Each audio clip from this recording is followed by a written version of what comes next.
నమస్తే, నేను విరాగి. ఈరోజు నాకు ఒక చిన్న విషయం మాట్లాడాలనిపించింది.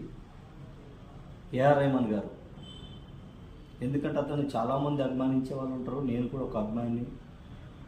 ఏదైనా పాత పాటలు కావాలనుకుంటే ఏఆర్ రెహమాన్ సాంగ్స్ అని కొడితే వచ్చేది, అంత అభిమానించేవాళ్ళం. కానీ మధ్య ఇతను మాట్లాడిన మాటలు చూస్తుంటే ఏదో ఎవరినో ఒక ఉద్దేశించి మాట్లాడినట్టుంది. ఈరోజు నువ్వు హిందువుగా పుట్టినావు, సరే, నువ్వు హిందూ మతంలో పుట్టినావు, మతం మారినావు, అది నీ ఇష్టం, నీ హక్కు, దాన్ని ఎవరు కాదనట్లేదు. కానీ మళ్ళీ నేను ముస్లిం అవ్వడం వల్ల నాకు ఛాన్స్ రావట్లేదు అని అంటున్నాను.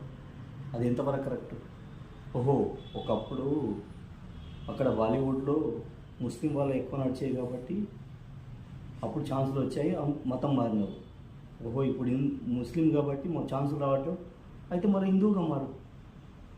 ఎందుకంటే నీకు మతం మారడం అలవాటు కదా. నేను మాట్లాడేది మతం గురించి కాదు, ఒక వ్యక్తిత్వం గురించి, ఒక మనిషి గురించి, ఒక వ్యక్తిత్వం గురించి.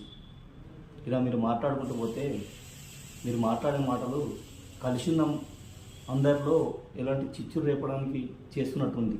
ఇది ఎంతవరకు కరెక్ట్? ఒకసారి మీరే ఆలోచించుకోండి రెహమాన్ గారు. ఇది నా అభిప్రాయం. మరి మీ అభిప్రాయం కామెంట్ చేయండి.